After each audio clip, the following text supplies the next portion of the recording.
Welcome to True Crime and Coke. I am your host, Eve, and this podcast is about true crime, disappearances, conspiracies, hauntings, and anything strange or unusual, all while drinking an excessive amount of Diet Coke.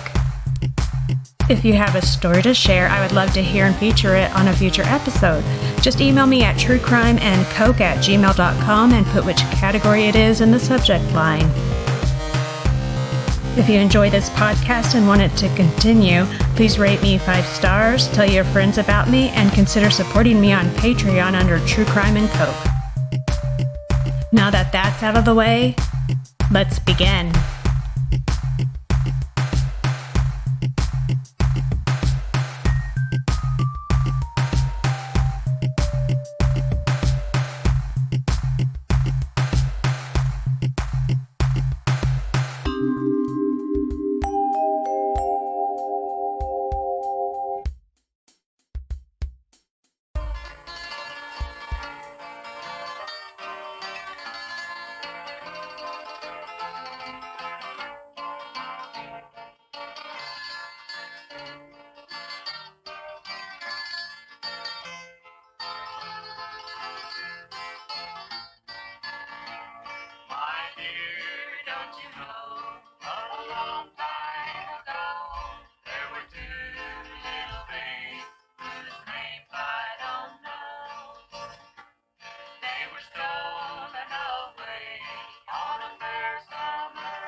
Hello, this is Eve. Welcome to my 4th podcast. Hopefully I will do so many podcasts that I will lose track of which episode I'm doing, so that would be great. On today's show, Dexter and Dixie, my dogs, are going to be here snoring for you, and my kids are going to be making a ridiculous amount of noise in the kitchen that you can hear even when my door is shut, so sorry. Today's episode is about some unsolved child murder cases that happened at least 50 years ago. One was over 100 years ago, all being unsolved. However, the first story I will tell you has been solved. When I was a little girl, my dad would recite Babes in the Wood poem to me, which was that song you heard in the introduction. And I always thought it pertained to the first case I'm going to tell you. But after some research, I found that it was written long before, but I felt that the song applied pretty much to all these cases, as most of the children were all found in wooded areas. So the first story is actually nicknamed The Babes in the Woods. A short drive north from Pine Grove Furnace State Park, not far from Carlisle, along Pennsylvania Route 233, will bring you to the scene of the crime. There's a large blue and gold sign that simply says, "On this spot were found 3 babes in the woods, November 24th, 1934. Let's go back to November 24th, 1934. That day, two men, Clark Jardine and John Clark, were heading up on South Mountain to cut some firewood. Their attention was attracted to what they seemed to be unusual find. It was a green blanket stretched across a mound. They wondered what it could be. Deer poaching was not uncommon, but who took the trouble to cover a deer carcass? The men carefully pulled back the cover and were rightly horrified at the sight that greeted them. There were the bodies of three young girls. The youngest snuggled in the arms of an older girl. The third lay neatly beside them. The men went as fast as they could to the nearest place with the phone and called the police in Carlisle. The police arrived shortly, and as the word was spreading like wildfire, so did hundreds of others, some seeking their own missing children. The girls were neatly dressed in nice outfits with good coats with fur collars. They looked much alike with gray eyes, freckles, and light brown hair. The police chief speculated that they were sisters, but this was in the era of no DNA testing. But a professor at Dickinson College did an analysis of their hair, and this corroborated the speculation that they were sisters. But no one so far knew the girls or even had a guess about who they were or where they came from. However, in the next few days, the police would receive other clues and eventually piece this together. These are the events that followed. A black leather Gladstone suitcase was found 5 days later, about 3 miles away. A notebook in the suitcase had the name Norma written on it in what appeared to be a youngster's handwriting. That same day in Altoona, many miles to the west, a well-dressed man and woman were found deserted at a Pennsylvania Railroad flag stop. They had both been shot. At first, there was no connection between these two adults and the dead young girls, although the police were sure that this was the case. The clue that would tie it all together was found several days later in a field near McVeyton in Mifflin County, just south of Lewiston. A shiny 1929 blue Pontiac sedan was found abandoned at a spot favored by local teenagers as a lover's lane. The car had California license plates. They were soon traced to a man by the name of Elmo Noakes. It was Elmo Noakes who had been found dead at the train stop near Altoona. Now all that remained was to somehow tie the girls to Noakes. In an attempt to identify the young girls, a public viewing was held in Carlisle, and thousands of people came to pay their respects and to see if the girls were recognized. Radio news carried the story, and photographs were sent out to police and news media nationwide, but no positive identification was made. However, other clues did come in. A Greyhound bus driver from Harrisburg called police to say that a woman with a black suitcase and 3 young girls had been passengers on his bus from New York recently. This turned out to be a false lead. Other false leads were checked upon, including a report of a man who said he had just come from California with his wife and 3 children looking for work. This man was found very much alive and still in California. In the midst of this activity, an autopsy of the girls indicated that they had been strangled or otherwise suffocated. Better clues began to surface. A woman by the name of Anna LaFovra told police that she and her young son were eating in a restaurant in Philadelphia on November 18th when a couple with 3 young girls came in and sat down next to the table. The man told the children that they would have to share a meal. Overhearing this, LaFovra invited the youngest to eat with her and her son. The parents readily agreed. LaFovra told police that the youngster told her, "Daddy is looking for work. I'm kind of tired of this. This food tastes awfully good." Louis Alice, the owner of the restaurant, remembered the family coming in and identified a photograph of Elmo Noakes. Noakes had asked him if there was any work available, and he offered to do any kind of work at all. Noakes was quoted as saying, "My children are beginning to be a burden to me." The owners of a tourist camp near Philadelphia informed police that a couple from California with 3 children had stayed there. They had a 1929 blue Pontiac sedan. A blue washcloth that the family had was left behind, and it was given to the police. It had a laundry mark which matched the mark on another washcloth that was found in the Gladstone suitcase. A shirt with a California label was also found in the suitcase. Police were able to track down Noakes' family in California and learned that he and his 3 daughters had disappeared on November 11th. the day after he purchased the Pontiac sedan. The girls were Norma, age 12, Dewilla, age 10, and Cordelia, age 8. Noak's 18-year-old niece, Winifred Pierce, had also disappeared at the same time. The family also informed police that Noak's wife had died 2 years ago and that the niece had moved in with him and his daughters the previous summer. Family objections to this relationship apparently set Noak's and Winifred Pierce off to start a new chapter in their lives.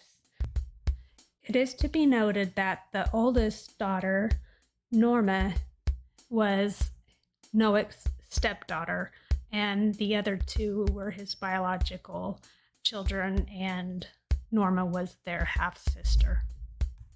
The police began to speculate that as Noakes ran out of money and as he traveled looking for work, he killed his daughters as he was no longer able to support them. The autopsies of the girls had also indicated that they had not eaten for some time. Gradually, more leads came to light. Noakes, Pierce, and the girls had stayed at a tourist home in Gettysburg on November 17th, registering under a fictitious name. The following night, they camped at a location in Langhorne in the Philadelphia suburbs. The next few nights were spent at the tourist camp noted above, also near Langhorne.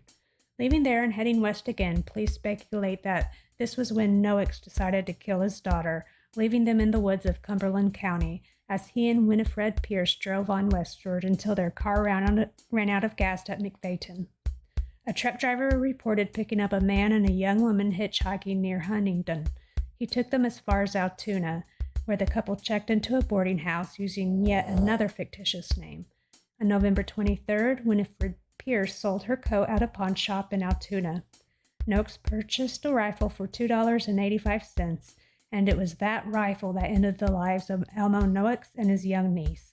The weapon, a .22 caliber, was found laying between their bodies. A week after their death, the three young girls were quietly buried in the Westminster Cemetery in North Middleton Township near Carlisle, Cumberland County, not far from where the bodies had been found. The funerals and burials were paid for by the local American Legion Post. Boy Scouts and Girl Scouts served as their pallbearers. A stone monument marks their burial spot with the following words engraved: "Babes in the woods sleep tender blossoms, folded so close in slumber, which broken shall be by his gentle voice whispering low, little children, come unto me." The girl's father, Elmo Noakes, is buried elsewhere in the same cemetery. His tombstone notes that he was from Idaho and that he had served in the U.S. Marine Corps. The girl's cousin, Winifred Pierce, is also buried there. Her stone notes her birthday as September 1st, 1916. The Carlisle Sentinel newspaper of November 30th published a poem entitled "To the Memory of the Three Little Girls" that had been written by an anonymous contributor. This is the poem. We thank thee for small years of life and childhood, smiles and tears. We thank thee for the warm, soft earth, the kindest bed we've owned since birth. We thank thee for the woodsmen bold, who of their finding the wide world told. We loved our lives, we sisters three, but now we're thankful for the life to be. This Babes in the Wood case became a sensational crime in the wake of the kidnapping and murder of the baby of Charles Lindbergh just 2 years before. The use of the hair identification gave us a glimpse at the development of forensic technique at that time. And that is the story of the Babes in the Woods. This is the story of the boy in the box, the story of America's unknown child. On February 23, 1957, in the early evening, a man named Frederick Benonis went for a hike in the woods. This wasn't a totally innocent hike. He was making his way through the woods to the Good Shepherd home. This was a school for troubled young women. This school was a regular spot that he would visit in his little hobby as a voyeur.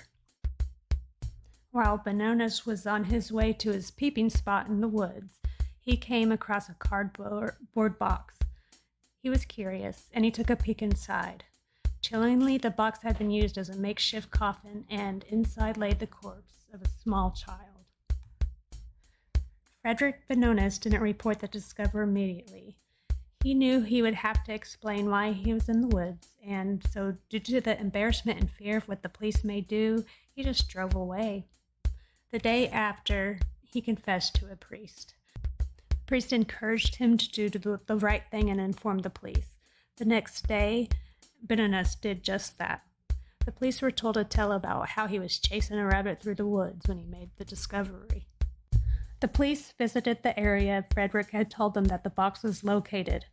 Inside the box, officers confirmed the grisly tale as true. A young white boy had been dumped in the woods. The child was naked but wrapped in a small blanket. Nearby, police found a blue man's cap, and a trail of cut-back weeds led to the place the cardboard box and the boy in the box had been discovered. An autopsy was performed by Dr. Joseph Spellman. He put the boy at somewhere between 4 and 6 years of age. The young boy was measured at 41 inches and weighed just 30 pounds, pointing out that there was evidence that the boy had suffered malnourishment. The child was also detailed to have blue eyes and blonde hair, Spellman noting that the hair had been cut in an unskilled manner. Spellman also discovered several old surgical scars, including a scar near the groin, possibly from a hernia operation. Another surgical scar was on the left side of his chest. Spellman also noted that the boy in the box victim had been the recipient of eye treatment recently. This was due to dye that was discovered in the victim's eye, which was used to treat eye problems. Dr. Spellman's report put the cause of death as head trauma, possibly caused by a blunt object. The doctor also noted that the boy had been the victim of a vicious beating. This was due to the amount of fresh bruising down the left-hand side of the child's face and body. The final noteworthy detail from the report was that the victim presented signs that he had also been submerged in the water, either shortly before or after the death. The police decided that they would release an image of the child to try to get an identity. Officers dressed the victim and took a photograph of his beaten face. Hopes were now high that the victim would now be given a name. But to this day, some 60 plus years later, this wasn't to be the case. The boy in the box would instead become known as America's Unknown Child. Detectives working the case discovered that the box in which the boy was found was sold at a JCPenney store. The box, which would eventually be used as a makeshift coffin for a tragic victim, started life as a box containing a bassinet. The bassinet was one of 12 put on sale by the store in the Upper Darby, Pennsylvania area. They cost $7.50 and were sold from December 3rd, 1956, until the last of the dozen had been sold on February 16th, 1957. Records were not kept by the store on who had bought the bassinets at the time because they had a cash-only policy. However, investigators managed to track down 11 of the 12 bassinets that had been sold by the store. The box was analyzed by technicians at the FBI. However, the police were out of luck, as no useful fingerprints could be recovered. The blue men's cap, located near the discovery of the boy in the box, was also traced. The cap had a label inside, giving the police hope of another lead. Officers visited Robbins Bald Eagle Hat and Cap Company. Hannah Robbins, the owner of the store, informed investigators it was one of 12 such caps. Even better, Hannah Robbins remembered this exact cap. This particular cap was sold with a leather strap. The person who purchased it had then returned a while later for another strap to be sewn on. Hannah Robbins recalled to police that the man was in his late 20s and had blonde hair. The police showed Hannah a picture of the boy in the box. Hannah stated that there was a resemblance to the man who purchased the cap and the boy. Regrettably, no name or address was recorded, and so police again had nothing that they could use to ID the victim. Investigators then turned their focus to the blanket found with the boy in the box. The blanket had been cut into two separate sections. One measured 33 by 76 inches and the other 31 by 51 inches. There was also a section of the blanket missing. The blanket was sent for analysis by the police. Again, this sadly didn't give them the results that they were hoping for. Police discovered the blanket was originally made in one of two places. Granby, Quebec was one option, and Swinoa in North Carolina the other. It was soon discovered, however, that the blankets were mass-produced. For the police, it was almost impossible to track the store the blanket had been purchased. Police were desperately wanting to get an identification for the young child found murdered in the woods. The Philadelphia Police Department handed out thousands of leaflets with the image of the child. The department even sent over 10,000 leaflets to other departments in New Jersey and Pennsylvania in the hopes of a lead. Sadly, none were forthcoming. In the FBI's monthly newsletter, the Law Enforcement Bulletin, an article on the case was published. Yet again, the Philadelphia Police Department gained little in the way of leads from the article. Both the Philadelphia Electric Company and Philadelphia Gas Works posted flyers in their monthly bills. In total, some 300,000 leaflets were circulated. Amazingly, the authorities were still unable to put a name to the tragic victim. Some 5 months after the heartbreaking discovery of the murdered child, he was laid to rest. Buried in the Potter's Field at Dunk's Ferry and Mechanicsville Roads, the boy in the box received the only headstone in the graveyard of the unknown. Officers working the case collected money to make the purchase. The inscription read, "Heavenly Father, bless this unknown boy." The Potter's Field where the boy in the box was laid to rest would remain the child's resting place until 1998. Investigators exhumed the body in the hope of extracting DNA. An initial attempt on November 4th, 1998 was unsuccessful. The DNA profile wasn't strong enough to be used for comparison to potential relatives. Another attempt was made in 2000, but again was unsuccessful. In April of 2001, investigators finally managed to extract some usable DNA from the child's teeth. Despite the time that has elapsed, investigators hope that this may still lead to the eventual identification of the boy in the box. The boy in the box was reburied at the Ivy Hill Cemetery, Cedar Brook, Philadelphia. The plot was donated by the cemetery. The son of the man who buried the boy in 1957 paid for the coffin, funeral service, and headstone. The grave has many visitors and is often surrounded by toys and flowers left in loving memory of America's unknown child. There were several suspects and leads, and here they are. Story of M. In 2002, investigators were contacted by an Ohio psychiatrist who said that her client had information she wished to share. The client had originally told her psychiatrist her story some 13 years earlier in 1989, but was unwilling to come forward until now. The client, who had become known as M, claimed that the boy's birth parents had sold him to her mother in 1954. The woman said that her mother was both physically and sexually abusive towards the boy for over 2 years. Eventually, the abuse reached its most extreme with a disastrous consequence for the poor boy. On that fateful night, the boy had vomited in the bathtub, which enraged his mother, and in a fit of violent rage, she slammed the innocent child on the floor, killing him. Detectives paid a visit to M, who was living in Cincinnati. They had about 3 hours worth of conversation as she recounted her story. M was brought up in Lower Merion, a well-off area of Philadelphia. Her mother was a librarian and her father a science teacher. She stated that her mother would frequently subject her to acts of sexual abuse. When M was 10 years old, she says her mother drove them both to a house. At the house, M's mother handed over an envelope in exchange for a frail-looking young boy. Investigators were told by M that the boy could not speak and that he was mentally handicapped. The boy was called Jonathan by the M's mother, though she had no idea if that was his birth name or not. During the next 2 years, Jonathan was treated horrifically. The child was kept hidden away in the basement. A floor drain for a toilet and an empty box among the coal bins was used as his bed. The outside world would never even know Jonathan existed, as he wasn't allowed outside, and he hid away whenever anyone paid a visit. Distressingly, the young boy was also beaten and sexually abused by M's father.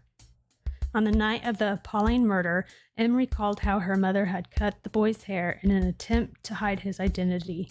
The pair then wrapped the tragic victim's naked body in an old blanket and put him into the boot of the car. The mother drove around looking for a good dumping spot, eventually coming across Susquehanna Road. At this point, M stated that a passing motorist pulled over. A man got out of his car and asked if they were having car trouble. M and her mother ignored the man, making sure to block any view of their license plate. Eventually, the man took the not-so-subtle hint and drove away. After the man drove away, M and her mother removed Jonathan from the boot of the car. There was a large cardboard box near where the mother had chosen to dump the body. The pair placed the murdered boy inside and drove away. Everything M had told investigators seemed highly plausible. With this in mind, the detectives decided to launch an intense follow-up to M's story. Although investigators were impressed with the details given in M's account, they remained skeptical. Investigators from Philadelphia Police Department and Montgomery County's DA's office spent 6 months trying to verify M's claims. Unfortunately, police were unable to do so. Despite leaving no stone unturned, investigators were not able to corroborate any of the allegations made by M. Here's the next lead. On October 31st, 1955, in Long Island, New York, Stephen Dumont, the son of an airman, was kidnapped from outside a supermarket. Stephen was just 34 months old. Steve Dumont fit the age of the boy in the box and shared several similarities in the appearance. Investigators were of the opinion that there was a possibility that the boys were the same person and so looked into it further. Police sent copies of America's Unknown Child's footprint to be analyzed and compared. The investigators also compared medical records and x-rays of the deceased child. After much testing, no matches were found. It was determined that Stephen Dumont was not the boy in the box. Stephen Dumont's disappearance was never solved, and so in 2003, the police re-examined the case. Police again looked into the possibility of the boys being one and the same. Investigators found nothing to say that the original investigation came to the wrong conclusion. However, police had one more thing to test to prove it once and for all. Police located Steve Dumont's sister, and due to advances in DNA technology, police were able to test her DNA against that of America's Unknown Child. The test proved that Stephen Dumont was not the boy in the box. The kidnapping of Stephen Dumont remains unsolved. Other sleuths have also devised theories of who could be the killer or in some way involved in the death, but so far those turned up no credible leads in the mysterious death of the American child. And these include: 1. That the child was a victim of human trafficking who was purchased by a local couple to be used for sex, a premise that comes from a woman known by pseudonym of Mary. She claims to be the couple's daughter and that she witnessed some of the horrors endured by the boy. She reported that her mother beat the child to death as she was giving him a bath after he had thrown up a meal of baked beans. Mary then accompanied her mother to a remote spot where the woman placed the boy in a cardboard box and left, she says. Another one is that they think that Frederick Bidenos, who was the one who found and reported it to the authorities, may have had some involvement, but he was a 26-year-old college student at the time, and he voluntarily took a lie detector test and was cleared. Another one was that Arthur and Catherine Nicoletti may have had something to do with it. They ran a foster home near where the boy's body was discovered. A medical examiner's office investigator, Remington Bristow, working off of a tip from a psychic, looked into the family and came to believe that they were somehow involved, but no hard evidence ever emerged. A man who reported to the Philadelphia Police Department that his older half-brother had gone missing around the same time period had a valid tip.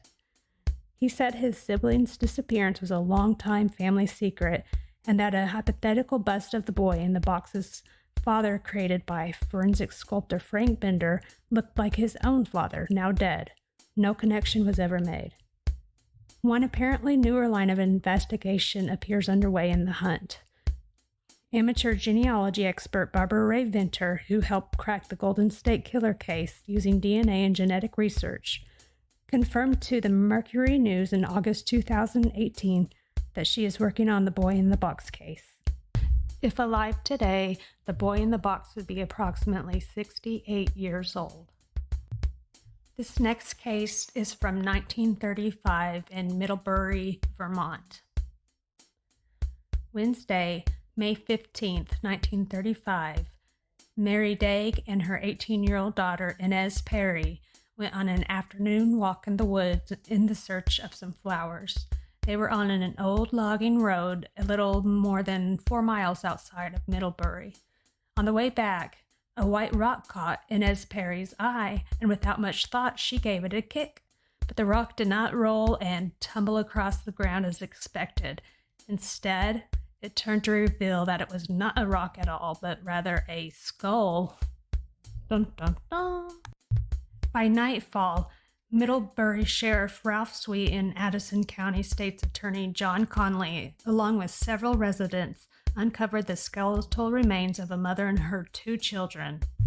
It was immediately classified as a homicide because all 3 had suffered from an apparent gunshot wound to their skulls. A nationwide search of missing persons as well as possible suspects was launched, but neither the victims nor their killer have ever been identified. The 3 skeletal remains were found on the side of a remote logging road leading to the Brookins Blackmer hunting camp in East Middlebury. It was reported that they were just dumped unceremoniously under a pine tree right near the road. The bodies were discovered under a thin layer of pine needles and leaves and bound tight in what was initially described as an army duffel bag. A small tree root, about 1/2 to 3/4 of an inch thick, had grown over the leg of one of the victims. That evening, Sheriff Sweet returned to the site with Dr. Walker, the regional medical examiner. Dr. Walker reported that he was unable to determine the gender or age of the 3 victims, but that each had died from a shot clean through the head. In the following 48 hours, details of the crime scene started to take shape. While the bodies were originally reported as being found naked, the reality was that only the bones remained, meaning that they had been exposed to the elements for at least 3 to 5 years. All 3 victims appeared to have been killed in an identical manner, one single shot to the temple, a crime that investigators thought possibly occurred while they were sleeping, since remnants of a pillow were also found. Other evidence included a few hanks of matted hair, described as both blonde and dark, possibly auburn with some of the strands being several inches long, a small piece of woman's silk dress, a badly disintegrated remnant of some black, possibly green and buff striped awning, 4 small block pulleys, the corner of a woolen blanket, and the snap from an automobile side curtain. Flattened .38 caliber copper-jacketed bullet consistent with a Colt automatic was also found under one of the skulls. The victims in this case were reported to be a mother, approximately 35 to 45 years old, and her 2 children, one about 9 to 11 years old and the other 13 to 15 years old. Further examinations by other doctors at the time concluded that the 3 victims were all family members of the same family due to similarities in their bone structures and what appeared to be a tendency of anemia. Early reports show that the children were a boy and a girl, but then later to be just 2 boys. The most striking evidence in this case, and perhaps the greatest lead, was found within the skulls. While all had some form of dental work done on them, one of the victims, the eldest child, had extensive dental work, including a gold band encircling the entire set of teeth in the upper jaw with an angles ribbon. The dental work was valued at $1,500 at the time, so it would appear that this family had money. State's Attorney Conley brought the skulls to Mary Fletcher Hospital in Burlington, where they were photographed. Dr. Alfred Rogers, a Boston dentist who specialized in treating irregularities of teeth and was also a graduate of Angle School. Dr. Rogers concluded that no unusual skill was required to have performed the dental work done, and that the work could have been done in any dental clinic, including clinics providing services to those of poor circumstances. Extensive work was done to contact dentists throughout New England and further, but a match was never made. Detective Franzoni, who was investigator of this case, turned his attention to persons of interest, first beginning with an R.R. Luding of Buffalo, New York. He was a guest of the Middlebury Hotel, and Luding had shown great interest in the finding of the skeletons and reportedly followed investigators from Middlebury to Burlington in an automobile with Indiana license plates. Just a side note that it is very common for a killer to involve themselves into an investigation of their victim. They like to join search parties. They like to ask as many questions as possible. They like to watch the news. They're just obsessed with it. So, yeah. Police were asked to keep a lookout for Mr. Looting, but they decided to stop looking into him when instead information about a stranger who went by the name of Arthur Denton caught Detective Franzini's attention. According to Middlebury residents, Denton showed up in August 1931 buying high-priced items, including a Ford automobile and a property on Starksboro Road, and paying for them in cash. He also whitewashed his property's windows, blackened its lights, and warned neighbors to keep away. In February 1932, Denton abruptly left town, ordering the sale of his property with the money going to the Pacific National Bank in Seattle, Washington. While recalling Denton, the neighbor living closest to the crime scene stated that 1932 was the year a dank odor of decaying flesh came from the woods but could not be placed. Harold Young was another person of interest. Young came to Burlington in 1929 to operate a store on the corner of Monroe and Chaplin Streets, which was part of the Grand Union Tea Company. He is believed to be a bootlegger or in the moonshine business, not too far from Buffalo, New York. Persons who knew him said that Young said it got too hot for him there. His acquaintances also said he owned a .38 caliber Colt. John Dayette, who owned the building where the store was located, said Young was taken aback after receiving a notice that his wife and child, a girl about 11 years old, planned to join him in Burlington. Soon after their arrival, Dayette told authorities that Young left with his wife and daughter for 3 days and returned without them. Soon after, Young also left the area. As part of the investigation, Harvard scientists who examined the remains while they were in Boston provided a more detailed report about the victims. Included in the report were the probable ages of the deceased, the gender of the children, and year of death, all of which convinced Detective Franzini that the victims might be Mrs. Cora Golden and her children Charles Jr. and Beulah Elizabeth of Milton. Cora disappeared in 1923 with her children when she was 31 years old. At the time, Charles Jr. was 7 and Beulah was 4. If Cora and her children were killed 7 years after they disappeared, the ages and year of death would align with Harvard's estimates. In addition, the disappearance of a Milton farmhand around the same time as the Goldens proved to be related. Detective Franzini was able to trace Cora, the farmhand, Joseph Carter, and the children as having spent time in Hartford, Connecticut before coming back to Vermont in 1929. After that, however, he could find no trace of them, leading him to believe that the bodies found in May 1935 were very likely Cora and her children. Then, in April 1938, Detective Franzini found the daughter living with an adoptive family in Connecticut. One would think that the detective didn't strike gold at all, given that one child was indeed found alive. However, in tracking down Cora and Joseph Carter, Detective Franzini learned that they had a child together in 1924. More important, that child was a boy. The gender Harvard scientists concluded that both children were boys. Recent DNA testing, spearheaded by the Office of the Chief Medical Examiner, also confirmed both children were boys and were related to each other.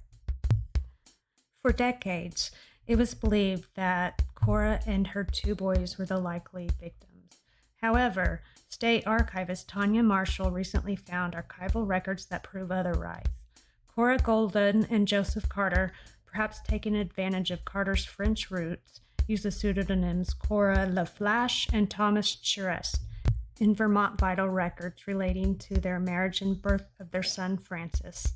The 1930 federal census shows the Charest family residing in New York, and following Elizabeth Cora Charest's death in 1938, Thomas, Charles, and Francis all eventually returned back to Vermont. The records have given closure to this lead in the case. Further work by Detective Chris Bodish in the Middlebury Police Department has proven the records to be right. DNA testing of a living relative Beulah show the 3 unidentified persons are neither Beulah's mother nor her brothers. Vital census and other archival records also shedded light on the other persons of interest that Detective Franzini highly sought. Harold Young was most likely Harold C. West of Chelsea.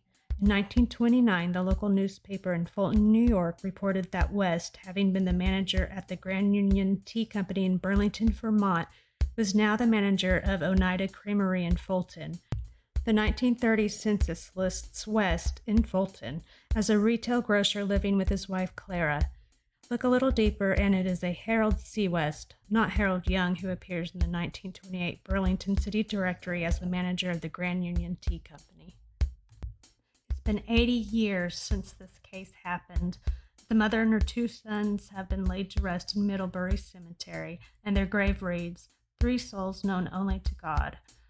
So I doubt this will ever be solved. I'll do one more. I think I'll make this a two-parter. So the last one for this is Muriel Drinkwater. It's also called the Little Red Riding Hood murder. Muriel Drinkwater was born on July 19th, 1933 in the town of Carmarthen in Wales. She was the youngest member of her family, which consisted of her dad, John Percival, and mom, Margaret, as well as her three older sisters. By 1946, the now 12-year-old Muriel Drinkwater was attending Penlurgare Grammar School near Swansea, and it appears I need to attend grammar school because I cannot pronounce anything.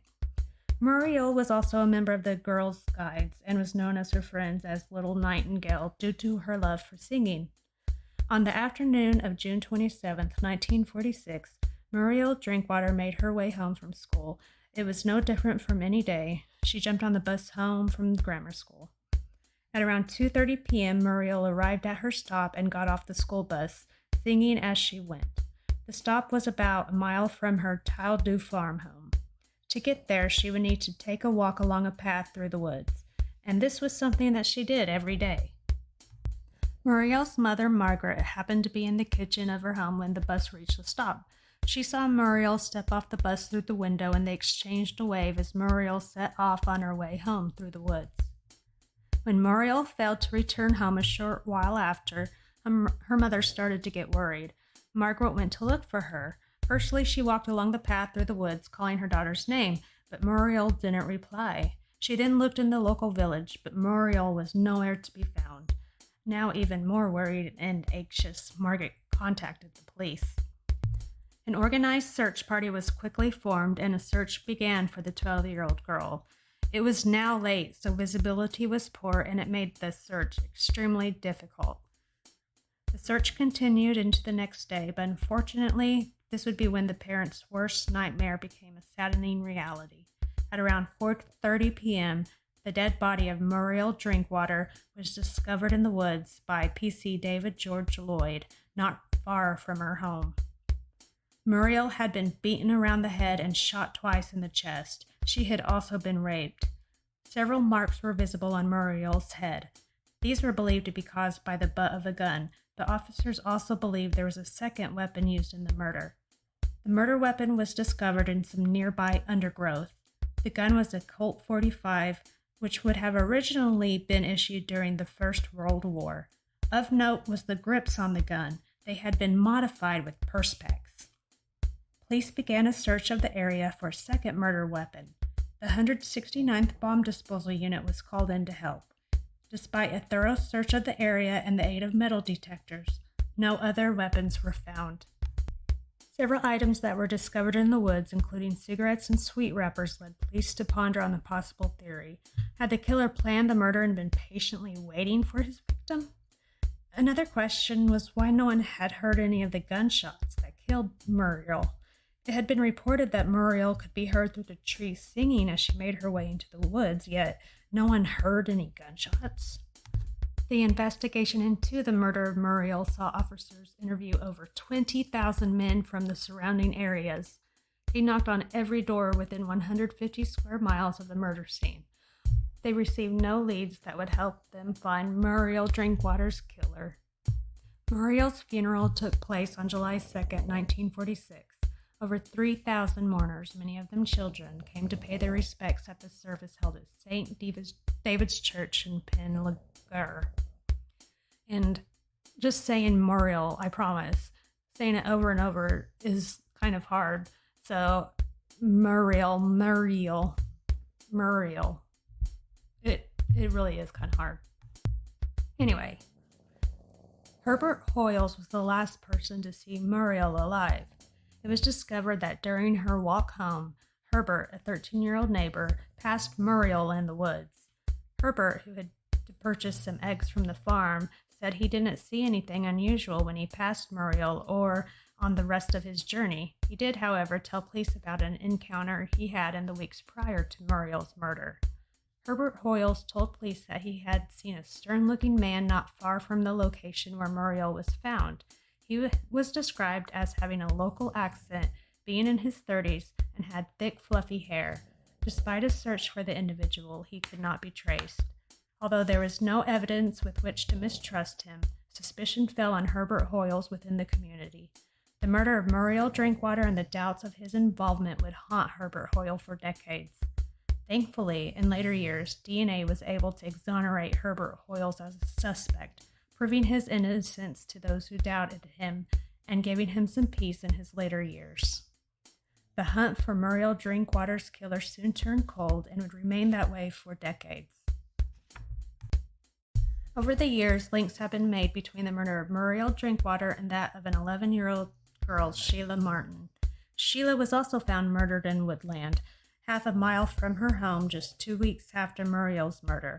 Like Muriel, she had been sexually assaulted, though the cause of death for Sheila Martin was strangulation.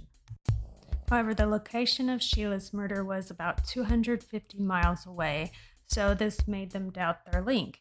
It is worth mentioning, though, that nearly 10,000 visitors were near the area that day attending Brands Hatch, which is a motorsports track, so it's not impossible that Muriel's killer was one such visitor. However, no link has ever been made between the deaths of Muriel Drinkwater and Sheila Martin. Sheila Martin's murder also remains unsolved. In 2008, the case again was re-examined by a cold case team which consisted of a number of retired detectives. In a bit of news for the investigation, the new team were able to locate several items of clothing belonging to Muriel Drinkwater, which were originally thought to have been lost. A blue raincoat, her school uniform, and underwear were all located and examined. The raincoat was found to have a yellow evidence circle drawn on it, which was investigated further.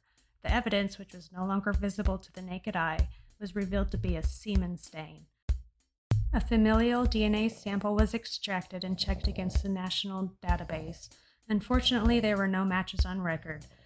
This sample was also used to clear Herbert Hoyle's name. In 2010, the investigation into the murder of Muriel Drinkwater took another interesting development.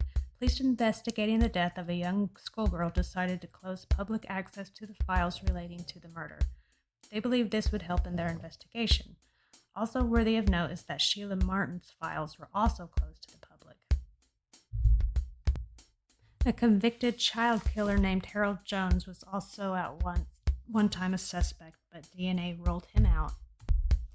The murders of both Muriel Drinkwater and Sheila Martin have never been solved to this day. I will finish part 2 of this probably later today or tomorrow and get this out as soon as possible, but I just thought I would read you the poem in case you couldn't understand all the words on the song. So the Babes in the Wood poem goes, "My dear, don't you know, a long time ago, there were 2 little babes whose names I don't know. They were strolling away on a fair summer day. They were left in the woods, I've heard people say. When it was night, so sad was their plight. The sun had gone down and the moon gave no light. They sobbed and they sighed and they bitterly cried. Then the poor little babes, they laid down and died. When they were dead, the little robins so red brought strawberry leaves and over them spread. All the day long they sang them this song, poor babes in the woods, poor babes in the woods. And don't you remember the poor babes in the woods?"